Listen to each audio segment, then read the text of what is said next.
Welcome to the Reticle Up podcast, where I, Three-Gun Kenzie, will be interviewing competitive shooters, hunters, fishermen, archers, entrepreneurs, and outdoorsmen.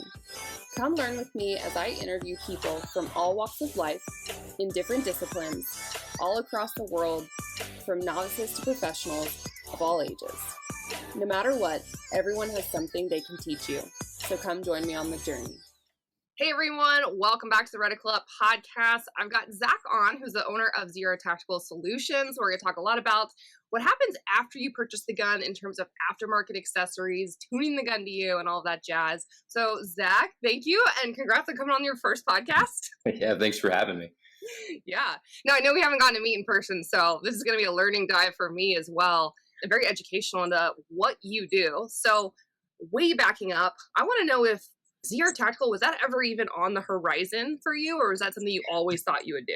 No, not really. So I'm a biomedical engineer. So I started out, when I got out of school, I started making implants, orthopedic implants. I did heart valves for Cook Medical, just all over the place. AMBU, we did video laryngoscopes, and I was just really a glorified project manager. I'd grown up around guns my whole life, hunted. I shot 3 positions, small bore in college and NCAA for Rose-Hulman. Small school, we shot against Xavier, and bigger schools and got smashed. But I was always into 22s. And so really, I was working, designing medical devices and instrumentation, and just a glorified product manager, really. We just fly all over the country, meet vendors, manage projects. It was getting kind of boring and burnt out. It's a tough industry.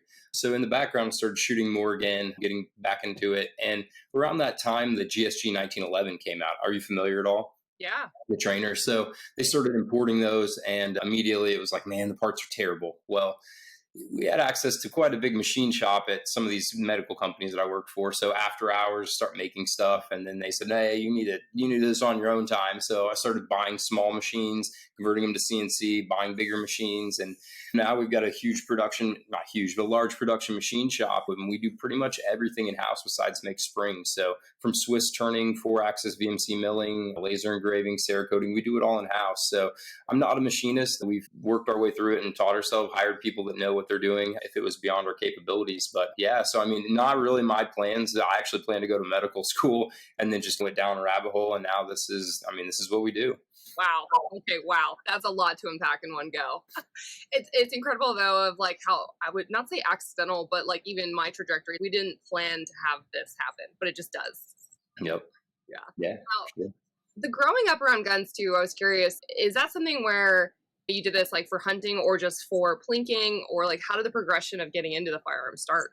Yeah, so really, I didn't grow up with tactical stuff, and my dad was always like, well, if you can't hunt with it, it's not useful. So we had an SKS, and everything else was related to waterfowling and deer hunting. So really, it was a whole new market when I got out of school, and that was 2009 when I got out of college. That was really, my dad got me a Bushmaster XM15 for my graduation present. That was a huge deal. And so that was the first tactical thing really any of us had. And the market was really starting to emerge back then. All the companies were really starting to pop, and accessories. It's so different from today. Today you need something for any platform, and you can pretty much Google it and find somebody making something. Back then there just wasn't. And I've always loved 22s. It's accessible to everybody. It's fun. It's affordable. And I don't know. It's just good for everybody. And so seeing these guns like the 1911, I loved them. I don't own very many now myself as I've gotten into other platforms, but I actually started building them in the early days and taught myself how to build 2011s, 1911s, and used to actually, don't do this anymore, please don't ask, build for some grandmasters. Back in the day, single stack and open and limited, we used to hand build 2011s, but the ability to take a $200 firearm like the GSG 1911 and go to the range and blast 500-600 rounds. But really the drawing from holster, just the whole function moving through the stages, rimfire challenge, steel challenge, whatever it was. It was just a lot of fun. And sometimes it was a lot more fun shooting those competitions and going and watching those guys than it was when people are really gaming it in USPSA at a higher level. It was much less stressful. And so making those guns, they're not very good out of the box. They're a lot of zinc parts and plastic, but taking those and making it ready to run. And back then you really only had the Ruger Mark III, I think is at the time, was all that, and then some other Buckmark. And so going to those matches and helping people they could train with that 22 and then move over and transition into their full size, whether it be 9mm 40, whatever it was, 1911, and get some reps in. So love it. So do you even own a stock firearm right now? oh yeah, I have a Steyr CX1375 H&H that I haven't messed with, but bro, other than that, no, not really. I mean, it's like a car. Can't leave it alone. Got to immediately modify it. Okay, I'm guilty of that. I'm a Tacoma girl, which I know we'll dive Oh into. yeah. Yeah, I remember I bought it and I drove it straight to the tint for sure, and then changed all of the lighting, the lift, the bars, everything. Yeah, I went nuts. That's what. So I got into Land Cruisers. Same. I was always a Jeep guy. Like that. My first vehicle was a Jeep. Owned 8 or 9 Wranglers. And right down the street, literally 2 blocks from my shop, is the largest Land Cruiser dealer in the United States, in Indiana. I'm not Colorado or Utah, but it's literally like 2 blocks from my shop, in the Toyota dealership. And the guy, I was like, we're Cerakoting parts for like slee sliders and just accessories for them. And I'm like, I don't even really know what a Land Cruiser is. And he's like, well, you got to drive one. And then, that was a slippery slope. That's and a mistake right there. Oh, yeah. Yeah, so now we make recovery points and Molly and all kinds of different little knickknacks for Toyotas. I actually have Taco Molly for the console. We don't advertise it, but I designed it for one of my buddies who has the Tacoma. And so I've got the files and everything if you need some Molly for your console. Oh, yeah. I did a whole stainless steel cutout Molly panel for the back of the passenger door. Yeah. Like all my med kits and my supplies. But for the console, that would be neat. Yeah, because you can keep a flashlight, a tourniquet. I mean, I wouldn't carry a gun there, but all your little stuff that you might need quick access. I make them for the 200 series. There's just in the 80s.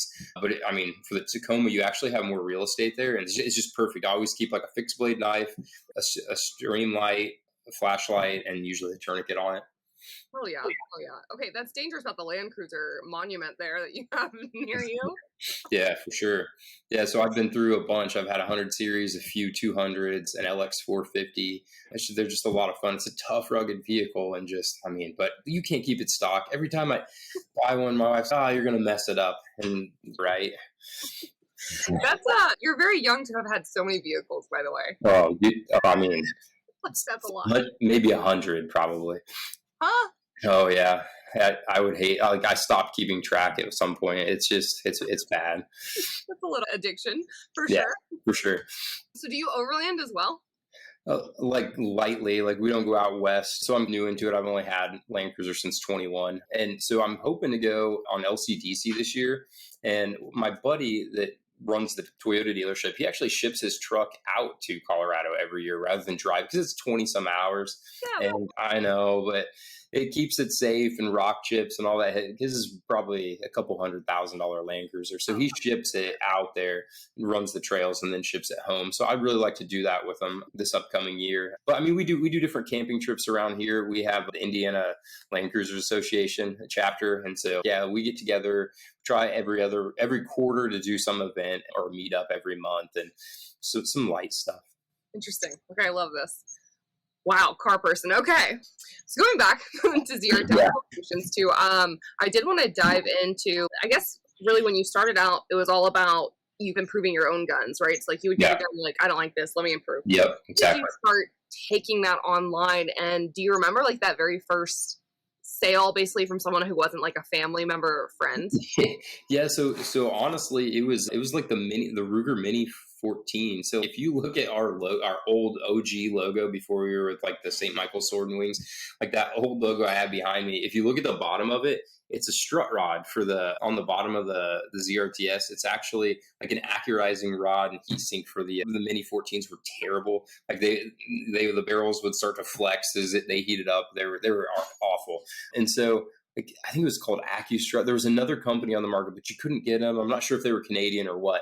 But again, it was my rifle, started making parts for it, and then posted something. I don't remember what it was, some forum, I'm sure. And then people are like, I have to have one. So, I guess I've got PayPal. And so start making small batches. And then it turned into the GSG parts were next. And then it was make a crappy little website, sell on eBay. And there are a lot of hurdles in the firearms industry. I don't think people understand. It's very hard from credit card processing. I mean, you absolutely cannot use PayPal anymore. Many times our PayPal was frozen and locked out. But, eBay there for a while kicked everybody off, and then we're back for some certain things. But it was a challenge, and growing and scaling and going through iterations and being deplatformed and finding new and building custom websites. And I mean, it's a challenge, but yeah, it was exciting to go from that initial sale where you're like, oh man, maybe we can make something out of this. And then working 14-hour days doing that engineering. And then I would get up in the morning, go in at 4:30 to the shop, would start stuff on the machine, start things running, pack orders, go to my day job until 4:30, get out, work till 7:30 or 8 at night. And it was a grind, but it's good now. Yeah. Yeah. I'm glad you brought that up actually about the business, I would say, blockage from the entire world, because this past week I even called them up, but Stripe will not work with me. And I don't sell firearm parts. I'm not an FL, not an SOT. Literally I'm selling tickets for training or for my Gals Day event. And they would be like, well, you're infracting on one of our rules, right? And I was like, cool, which one? And they could never tell me. They'd be like, no, you're breaking our rules. And I was like, right, which one? And they sent me in a circle and ended up deactivating my account anyway. So for people listening, can you speak to the volume of how you have a legal business entity? Yeah. You physically can't bank, you can't take payments. How do you navigate all that? And you can't market. I think that's the biggest thing. We get people day after day, whether it's people calling in online, local, and they say, hey, we've never heard of you before. This is great. How come you're not out there more? It's we literally can't. We can't use Google. I can't use Google Ads. You can't use Facebook in any way, shape, or form. Instagram is I'm pretty sure we're shadow banned. And then, you really can't get your name out except for influencers doing media, YouTube channel, which I'm an engineer. I'm not a personality. So I don't have a good speaking voice or presence, but making those videos, it's hard. And back to the financial side of it. Yeah. So we've been through quite a different array of payment processors, but like you said, they don't even understand. They have no knowledge of the rules. They don't understand what an FFL is. They don't understand the rules for shipping. And even now, we just went back to our bank. We use PNC and for merchant services because they finally came around to understand that, oh yeah, you just can't ship guns to people online. We don't even really sell guns through our website anyway, but there's all these riders and addendums and contingencies, and that's illegal, right? So, but they fundamentally don't understand it. And we would get audited. I would get audited bank account wise, not personally, but our business would get audited continually for merchant services, even so much as back to the card transactions, wires. I'd get audited. They'd say, well, why are you sending all these wires? I'm I'm buying cars. And they're like, well, why? Why is it any of your business? But they figure it's nefarious because it's associated with firearms. And it's we have an FFL, clearly having those background checks and clearances. We're upstanding people that have no felonies and we're not under investigation for anything, but they don't get it. And that's hard. But there are plenty of good companies 2A supporting out there now, from merchant services to banks we use BigCommerce for our website platform, because Shopify obviously is a big no-no. They deplatformed everybody. So there are options now, which is good, but marketing still is the problem. Yeah, no, 100%. I got my degree in marketing, and I have been doing social media for companies since 2014 or so. And I remember the days where with a holster company, I could do ads, paid ads. And then I remember the day that my Facebook ads account got removed forever. There's no getting it back either. So even now I'm toast. And that's really frustrating. The organic reach is what we have to rely on. So can you speak to how important it is to have people even just share your posts, comment on your posts, maybe repost themselves, add it to their story? What does that mean to a small business owner in the gun world? Yeah, it's huge when people are making, especially that good content, and it doesn't have to be super edited or whatever, but when they tag you, that has an exponential impact on the business, because if we can't reach anybody and our followers fall off continually, but when you post something, we're a small business with very few followers and we get 100 likes, you're like, well, that's pretty good.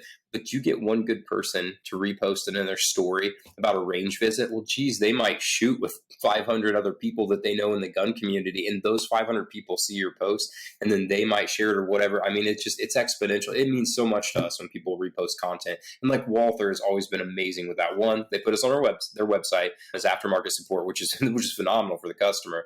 And then two, they are so good about reposting all of our stories and our content. Yeah, no, I know we talked offline about it, but Walther, so what you're talking about for people listening, they have a whole webpage on their website that is dedicated for you to find holsters, springs, maybe base pads, like whatever you need in the aftermarket world. Do you know of any other manufacturer that even does that where they're promoting aftermarket accessories on their own website? No, I mean, most people are like, if you put anything in it, avoid your warranty. So that's pretty huge to them. Right. So I wanted to point that out because that's one of my favorite parts about with Walther is finding the stuff for it. So let's dive into that world actually in the nitty gritty of things. I want to go into two really deep dive topics of like why modifying the internals of your firearms. Number one, the biggest error I see people make on the shooter side is they mount a really heavy red dot optic and then their slide no longer functions correctly or it doesn't eject correctly or what have you. So I would love for you to speak to that too. And then why modify the internals beyond just like having a red dot, just whatever, stock gun. What does that do for the firearm? Sure. Okay. Well, so I've got a visual aid here. I've got a F series, and this is one of our ones we've just Cerakoted. There's nothing else except we have a nice Lock Grips magwell on here. They make amazing parts. I love the guys at Lock. I might be partial to them, by the way. I might shoot for them. I might have a code 3Gun Kenzie for people to use. Yeah, they're great. They've always been amazing. So one of the things, especially with Walthers, is they're very oversprung for the factory, and that's by design. That's not an error on Walther's part. They're Germans. They know what they're doing, but because they don't know what kind of ammo you're going to shoot. Are you going to shoot nothing but plus P? Is this a duty weapon? It's very important for that gun to return to battery. So they overspring the guns just to cover all their bases and make it safe. So one of the things people love about Walthers is their amazing trigger pull. Well, it's because they have a Cox striker with kind of a sear assembly back here, and that reduces the pressure because you don't have a Glock where you have some of the striker force. Striker spring is actually returning the gun to battery. So in the Walther, because they rely on that Cox striker, they're using heavier springs to return it to make sure it's in battery and has more force at the end of the slide travel to keep it in battery. So they're using like an 18, like the standard silver Walther recoil spring is 18.6 pounds. And now that's the equivalent force. So when you call them up and say, hey, what's the recoil spring? And they're going to tell you 14. What's 14 pounds per inch? So they're telling you the spring rate, not the effective force, which is a little engineering for you, but that's about what they are. And the green one's a little bit stronger yet. I want to say it's around 20 or 21. Don't quote me on that. But so on the F series 3.5, the PDP, the P99C, they use a dual captured system. So back to this heavier oversprung system. So you get this attenuation where you slow it down once, spring collapses, and then you got a secondary spring that collapses. Well, if you're shooting range ammo like you and I do, shoot 147 grain powder puff loads or Syntec or something that's real soft and comfortable to shoot, well, the slide is slowing down. It's creating this impulse because it doesn't get the full smooth stroke. So going to our one piece flat wire spring, all of our springs are made in Indiana by ISMI. It lets the gun pay out and slow down smoothly in one rate rather than having a step as it gets into that second heavier spring and causes a secondary impulse. It's really important for people who are recoil sensitive as well. And I get a lot of people that email us and say, hey, I want to shoot an 11-pound spring because I have a hard time cocking the gun. That's not the right move. Like that's not the point. And the F series does a good job with that but it's also a weird system that you have to think about. It's actually a slide hammer, and I'm sure you can't see it in here, but this is actually like a slide hammer assembly. It's really strange, but these are even more sensitive to lighter springs than the standard PDP. So like I just sent you an 11-pound, no, not you. I sent somebody else an 11-pound capture today. We don't even sell those because it's not generally a good idea because people don't know. The first question is, what's the power factor of your ammo? Well, she knew. Okay, so you passed the test. But like most people don't know what power factor is. And so it's, if you're shooting 124 grain NATO through that, an 11-pound spring is just going to slam. So not right. But to your point, like 18.6 for the factory spring on a full size across the board, right? For a 4-inch, a 4.5, or a 5-inch, they all use the same guide rod assembly. There's a little plastic spacer in the front of the slide, so they use the same RSA in all guns. which is nice. But so we sell really the majority, we sell 13, 15, and 17. So when somebody says, hey, there are a lot of law enforcement agencies that use PDPs now, and they say, hey, it's for duty use, 17. Stay closer to that factory weight. You want all the RS return to battery you can get, and you're probably shooting plus P. So let's stay similar to that weight and get away from the plastic. Everybody wants to get away from the plastic, which I'll never speak ill of Walther. I've had Walthers for over a decade. I love them, from the P99 to everything. But people just don't want plastic in their gun, and I understand that. But 17 being that duty rate, or suppressed. Like if you're running a suppressor, sometimes with all the carbon and things and extra weight hanging off the end of the suppressor, as that Nielsen device gets dirty, you're going to want a little bit more push to get it closed. So go 17. 15 is like the best all-around weight. That's, you want to carry it, and you're going to carry some whatever it is that you like, Golden Sabers or whatever. It's fine. It's good for that light duty use. If you're going to shoot nothing but plus P, use a 17 or the factory. But if you're just all around from 147, 150 Syntex, 115 American Eagle, that's fine. It's good for everything. 13 starts to get into, I sent you a 13 and a 15. So 13 is more, okay, we know our power factor. We're shooting 147s, 135s. We're getting a little bit softer. And then the 11 pounders, we don't even sell those bundled anymore. So you'd have to do those with the uncaptured system, because most of those people want uncaptured. They want to be changing it up at the range, or they know how many rounds they're keeping a log, and they're like, okay, 500 rounds, 6,000, whatever they change their springs at, and they're cycling them out themselves.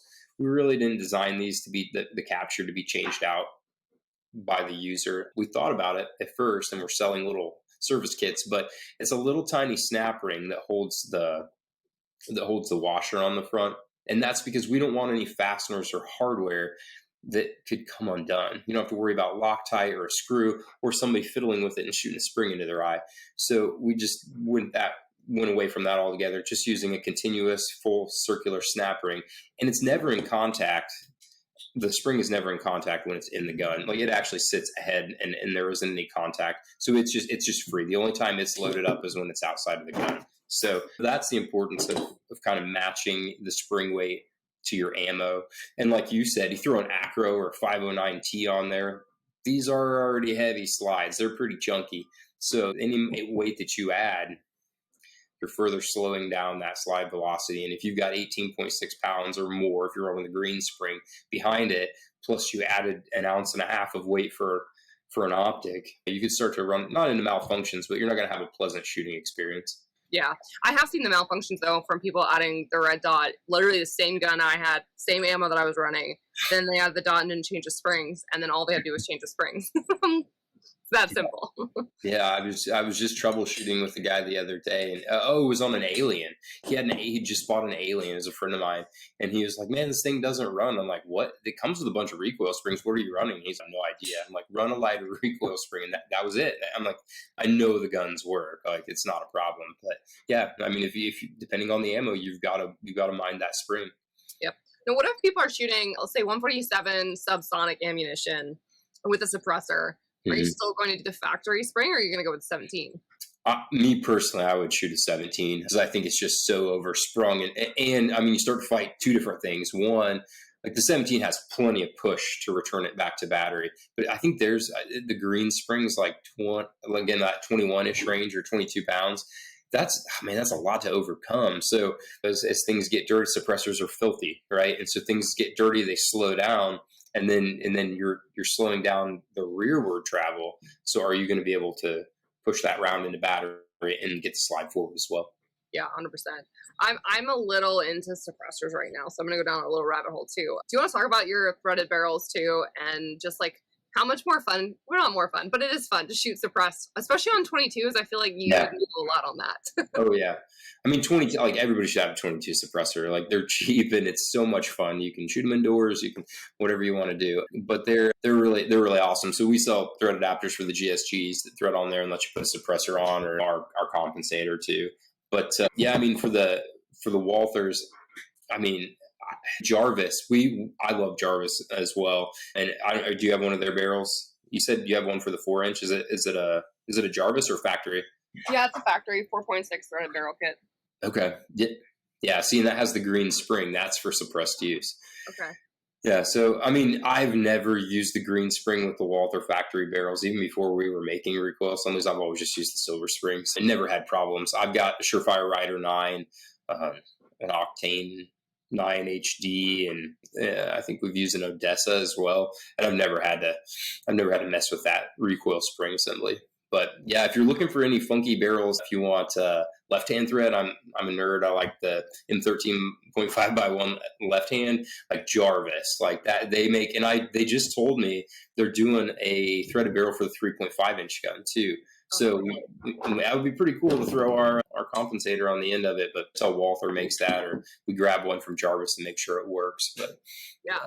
For the compensator too, I mean, obviously the people that shoot know like that would bump you in an open or what have you, but can you speak to how much does the compensator really change? Definitely felt recoil if you want to dive into that, but how much does it change the velocity out of the muzzle? It doesn't change the velocity because it already is what it is, right? You may see a shift in impact though, because as the gas, we see it a lot in 22s. You see it less than 9 millimeters, and then 45 it works. But you really want high pressure, right? And so when this large port on the top, you're losing all the gas pressure over top of the bullet. So a lot of times you see the bullet like almost hop up because it creates a low pressure zone above it, and so it wants to rise because there's still high pressure gas below as it exits the comp. So sometimes you see a slight rise in it. So you don't see much change in velocity there. And then the higher pressure, it's a significant step change, right? So if you're shooting 124s or snappy, right, or 115, because they're higher velocity, the gas pressure's higher. Well, that's when the comp works best. Shooting 147s, 150s, back to the power factor thing. Are you running 850 feet per second, or are you running 1200? If it's 1200, you get a lot more propulsion from the ports because you've got a lot more gas velocity than you do on the slower rounds. So it really depends. But if you're shooting I say like if you're shooting the 124s or 115s, you get more into that like 147 softer feel. Whereas when you're shooting 147s, you don't notice it as much, but there's probably a 25 to 30% reduction in recoil. But it comes down to grip strength, it's forearms, get working on it. You see me all the time talking about malfunctions, and it's, well, you should start your strength. Because I mean, we've all seen Scott Jedelinsky shoot, some of these guys who just have these forearms that you couldn't reach around. I mean, like they just can crush that gun and it's not moving. So, I mean, that's a lot of recoil control as well. Yeah, 100%. It's funny that you mentioned about the compensator and the snappier rounds. People shoot open, understand that, but a lot of people that I try to explain it to, it sounds like backwards, but the hotter the load works the compensator better and makes it perform better. So that's where I've had to teach people that. I'm like, it's reversed. Yeah. Yeah. It really is. Yeah, because you need that gas working, because if it's not, then it's just blowing out the port and you don't get as much of an effect. 100%. Have you done a lot with any like slow-mo cameras and actually watch like your gun working? So not on the PDP, yeah, we did, to try to get the port size right, but you're really limited because of how long that factory barrel is.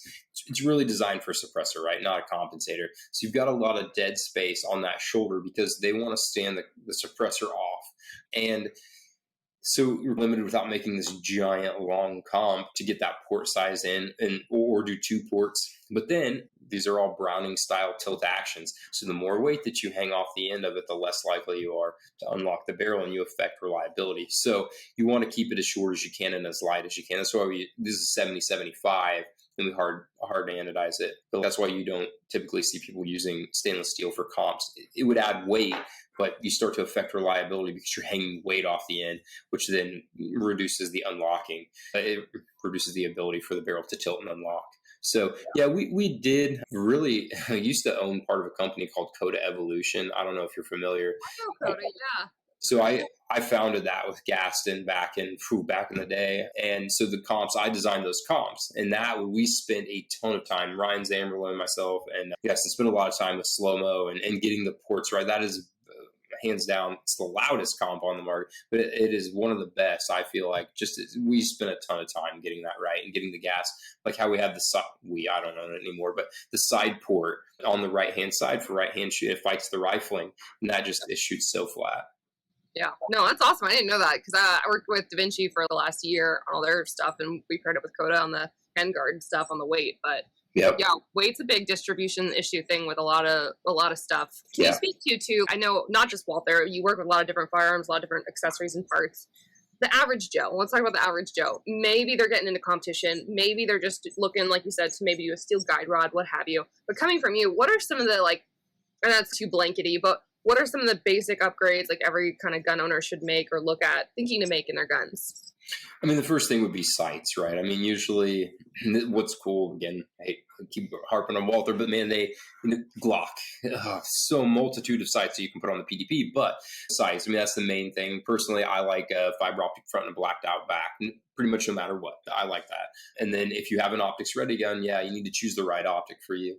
I'm a Holosun fanboy. I was so hesitant at first and said, oh no, I don't want any. Yes, EPS, they're all good choices. I've seen a lot of failures from Trijicon lately, and I'm sure it's a staffing problem, things just getting back up to speed and changeover, but we've seen a lot of SROs and RMRs fail, a lot of RMRCCs dying lately, and I like the EPS and the EPS carry. Those are great. Figure out what's best for your eye, whether it's green or red. And then if you're new to it, start with the circle dot where you can turn off the circle and go dot as you get more proficient. So that's sights, optic, definitely number one. And then two, base pads. Like if you're looking to add more capacity, that's a staple of our business. We, from the MPX, the Lancer base pads, shoot everything, B&T. I mean, I like base pads. I don't know. But adding those base pads, magwells are probably hit or miss. If it's a carry gun, you probably don't want a magwell on because of the profile. And then as you start to understand the gun better, I would look into those compensators and then recoil spring assemblies. But I feel like you need to understand and figure out what's best for you and what you need, because you may shoot that gun out of the box and say, man, this cycle's so flawless, I don't want to mess with it. That's perfectly acceptable. But if you're a go fast shooter and you say, man, I don't think this needs to be as snappy as it is, well then let's change it. Yeah, absolutely. I'm one of those people that has base pads on everything. Can you talk to the colors and why so many people have to have every color under the rainbow for base pads? It's really hard for us. That's what the problem is. Like at base pads, you never have the right color, and in my mind, there's only three colors, right? There's black, there's silver, and then there's tan. But tan is, so our anodizer is here in Indiana, and they're amazing, but they have a really hard time with brown. Brown is a really hard color, one, to get consistency on and keep your bath up, right?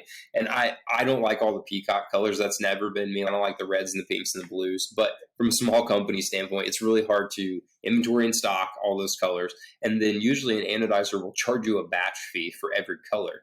So if you make 200 base pads in a run, you have to sit there and say, okay, I'm going to make 50 red ones and 50 blue ones, and then each one of those costs you a $175 minimum batch fee. So dividing it out and starts to make them expensive, and I don't know. I don't like all the colors. I like our brass, for our heavy boys. Cool with a little gold flare, but black, silver, whatever. But whatever you're into, I'd really like to. I love flat darker. Don't get me wrong. I like everything tan, but it's hard for us to get the colors consistent because it could come out orange, or it could come out brown, or come out tan. People don't understand what anodized too is that batches, even between batches, they're not going to match like ever. And alloys, look at, some of the best people on the market, right? Geisley, and you look at their green guns, you've got three colors. Your handguard is never going to be 70-75, probably because it's extruded. So if it's going to be one color, your upper and lower, well, shoot, if one came from Sarah Forge and the other forging came from Brass Aluminum Foundry, like they're going to be totally different colors. And then that's why the Scar used to have all those disclaimers on the box. We don't guarantee the colors to match, but I don't know. That's cool too, in my opinion. It's kind of like camo, right? I like it. Yeah, I like the difference all together like that. So what does it take for, say, you to be like, okay, does it take DMs, maybe enough on the contact form? What does it take for you to look into creating another SKU or another product or what have you? What makes it work? That's funny. That literally just happened to us before Thanksgiving. So I don't know how you're in the Walther Ecoverse here. So you know how the new Pro SD compact, so they ship with 18 round tubes, but it's a 15 round gun technically, you know what I mean, like as far as grip length. Well, if you jam an 18 round mag in there, you could blow out your ejector. And so Walther, I had one laying on my desk, so much junk. So Walther made these adapters that they ship them with. So it's an 18 round tube, which is awesome because of reliability, right? Boom, it's all in one tube, no transitions. Well, Walther didn't have those available, and they had restocked them and this, that, and I don't know who makes them. Sometimes they're made in Germany, sometimes they're made here. And some guy was like, I like your base pads. I just wish you'd make these conversion adapters. Oh, Walther makes them, like, just waiting. I've been waiting 6 weeks, blah, blah, blah. I'm like, well, if we get enough people that wanted them, we'd make them. And he's like, I'd buy 10. And so he's like, I'll get a bunch of people together. And then so everybody just starts chirping right on Instagram. Yeah, I need some. Well, I'd buy some. And it's like, all right, let me spend a couple hours in CAD and draw up some programs. Well, it's actually a little bit more complicated because you have to make jaws because everything's at an angle like a Glock. So we made up a batch, sold out like that. I was like, okay, it worked. But a lot of times, like, we make Sphinx products. Like, again, I'm a nerd. I like Swiss stuff, and I love Sphinx. Like, I have a Sphinx collection. Well, we make comps for Sphinx because Sphinx never imported compensators. They'd shown pictures, and they had them in Switzerland, but they never really imported comps for the guns. And so I made them based on their pictures. And so Christoph was cool. They didn't care about it. But people say, oh, man, I wish you'd make those again. I'm like, I'm discontinuing all Sphinx products. Like, it's a dead platform. Phoenix had them for a while, and now B&T kind of makes something that Phoenix makes, and they're not popular. And people are like, well, I want a compensator. And so we'll do a run of something, and then it sits on the shelf for 6 months. But it's okay. I mean, we're small. It doesn't cost us a fortune. And we do fairly small batches, but we turn stuff around quickly. So one of the things, if you see something out of stock, we're working on it, and it's going to anodize, and our anodizer is amazing. Usually only takes about a week and a half for us to turn stuff around. Wow, that is actually really fast. Yeah. People don't realize how difficult that can actually end up being. Huh. Well, we really scaled our business with AR lowers. So not so much anymore. The market's changed, but we were making in excess of 50,000 AR lowers a year. And so that really is what got us into like consistent anodizing, because we were sending a bunch up and getting a bunch back. And so we always had black anodized going, and that helped us really kickstart that. So do you do any like OEM work or B2B stuff for like batch stuff for companies? Yeah, we do. It's been a lot. 23 has been a slower year, just across. I think everybody industry wide knows that. But yeah, we used to white label a lot, like our AR platforms, our AR9s, our forges, our billet receivers. We did all that. We would do those white label for people. We used to sell a lot of our 22 parts to Tandem Cross as well. I think they just decide what's popular in the market, like the GSG. Well, it's GSG, but SIG stopped selling them. And then it was Mauser for a while, and then Blue Line. We used to sell directly to Blue Line in Canada, but we don't do much business with them anymore. But yeah, we do. And we sell directly to Walther too. I'm not sure that we're in the web store, but we have SKUs and tags and master packs, and we've sent them a couple different shipments of inventory, though I'm not sure you can get it on their website or not. But we also do, like, we sell to Ben Steger and some other bigger shops. That's awesome. No, that's really cool. I think working with manufacturers directly, or the ones that are open to it, I think like SIG Custom Shop does a good job. Like you said, Walther does a good job. Just working with more manufacturers on what the people want is what more firearm manufacturers really need to do. Yeah. Because no one wants to buy a gun that you can't modify. I mean, back to our car thing, if there's nothing you can do to it, it's boring. Okay, Car World, what's the, let's say, top 5 mods that you make right out of the gate? Wheels and tires. Well, are we talking Porsches or Land Cruisers, or what are we talking? Let's stick with the cruisers. Land Cruiser. Yeah, I would do, I mean, suspension, like the 200s run BP51 suspension, tires, wheels, winch, dual battery. I'm trying to think what else. That thing's got a supercharger on it. It's pretty. Sliders are pretty awesome, especially if you got kids or anything that need to climb up in these lifted vehicles. But in CarPlay, most vehicles come with CarPlay, but you buy a 21 Land Cruiser and Toyota didn't do it, so you're putting some kind of aftermarket system to get CarPlay in there too. That's awesome. I have to think about all the mods.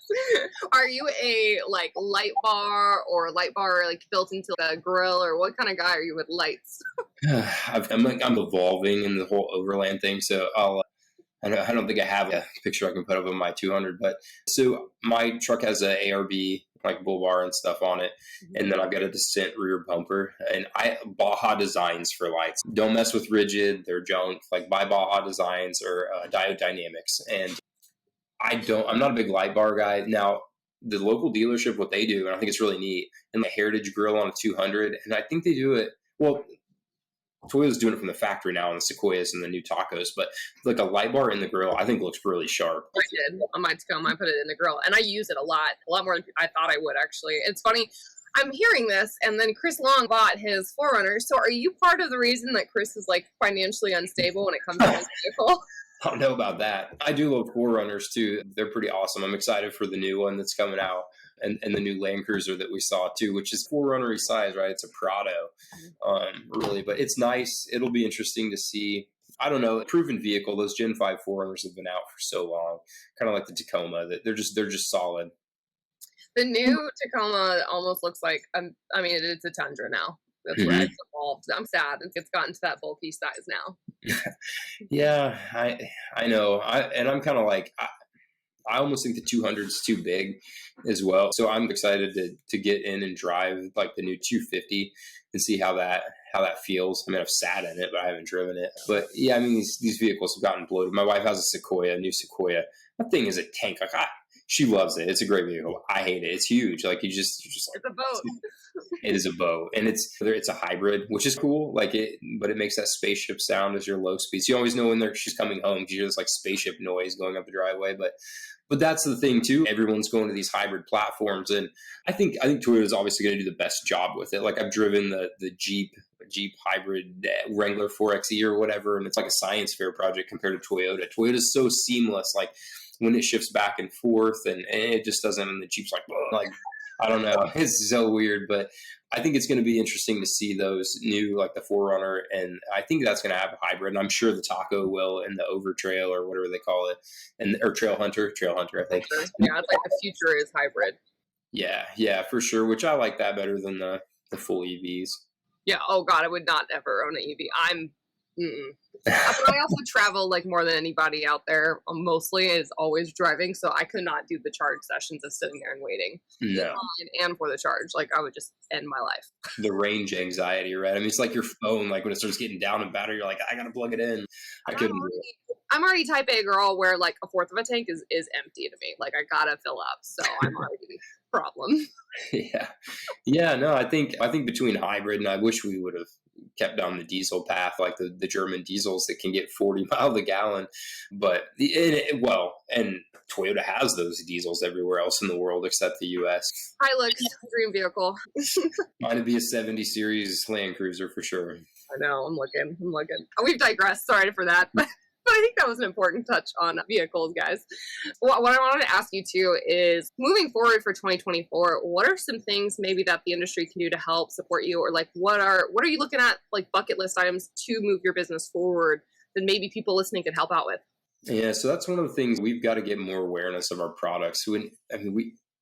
Walther's selling a ton of guns. The GSU platform's been out for almost 13 years, maybe more. So these platforms, SIG MPX, the Lancer base pads, a lot of people don't know we make this stuff. And so between sharing, and we need to hire a marketing manager, and that's on our list, is to try to get more visibility, to create higher quality content, whether it be videos or lifestyle sells. That's what Chris Long and I talk about a lot. It's like, people buy the lifestyle, right? Not all of us are competition shooters. I don't have the time anymore with little kids and stuff. But so that's not the lifestyle. But everybody wants to be a SEAL or Delta Force or something. So like those cool, or the clandestine gray man, like that's their thing, right? And that kind of content, I feel like this appeals to so many people. Like it makes you love that gun again, because you're like, oh yeah, PPK, so antiquated, but so cool because it's bespoke. It goes with your Rolex, whatever it is, right? So I mean that kind of thing. We want to create better content and get out there,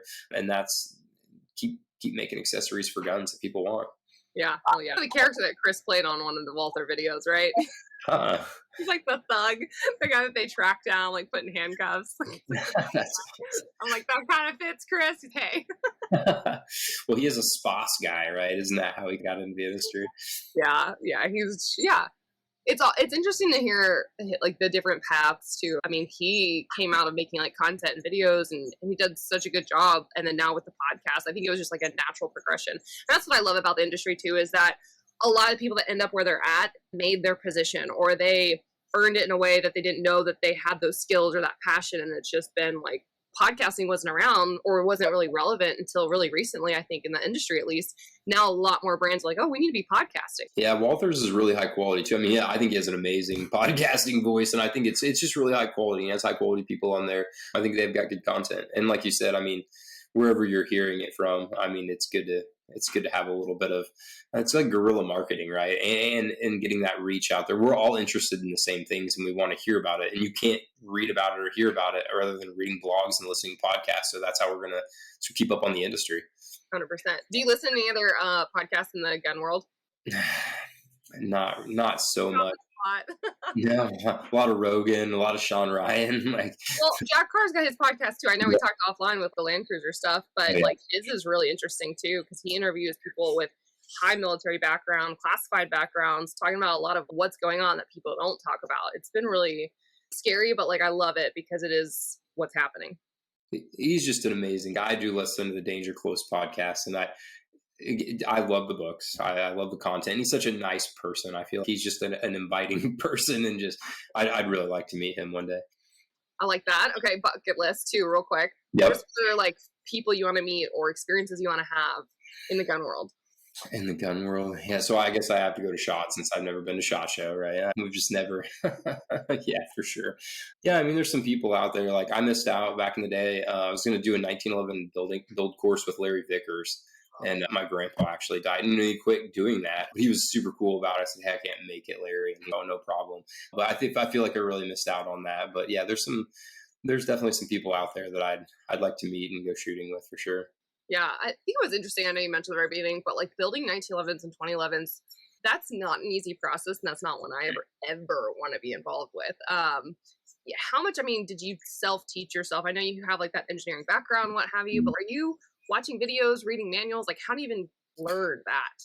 Yeah, I mean, there was a lot of learning to that around the barrel fitting, slide fitting to frame. That's pretty straightforward. And a lot of people put a lot of emphasis on the fitting of the gun. Dude, it's magazines. That's the Achilles heel of a 2011 is magazines. So I mean, a 9mm, a 45, and 1911 is it's pretty easy stuff.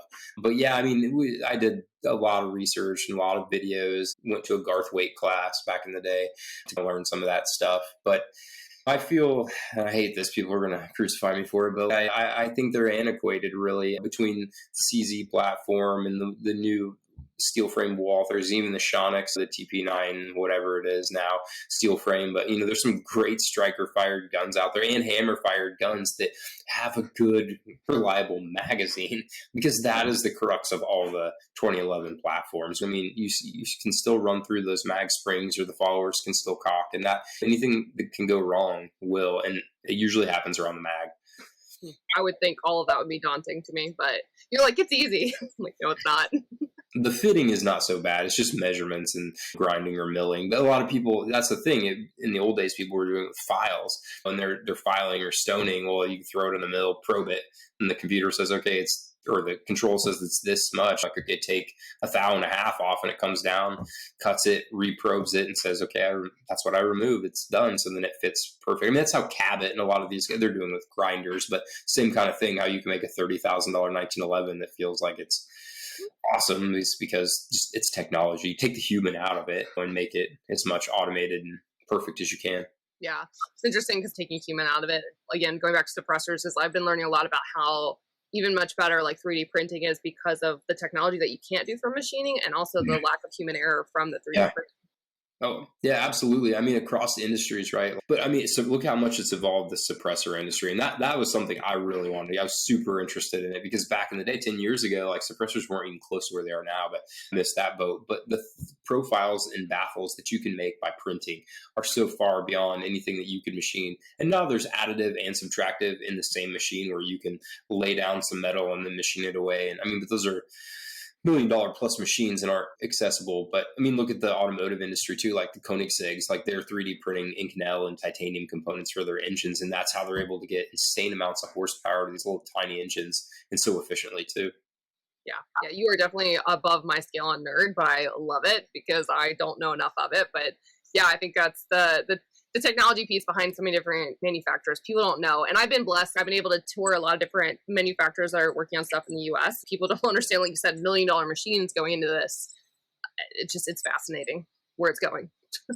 Yeah. And I mean, even from our guide rods that we make, you can't turn those on a traditional lathe. We have a Citizen Swiss, Swiss style lathe. It's made in Japan, but that's not it's not an easy thing to program. And even a lot of our software can't do it. It's all by hand. It's a very complex machine, 7-axis, and it's not traditional at all. So it's not traditional G code. I mean, the turning profiles and stuff are, but you're not going to find a lot of people who can do that. And so these machines are getting more and more specialized, more complex. And I mean, it's good for the firearms. It's good for all industries that we're able to have these capabilities, but we need higher skilled people to run them too. So.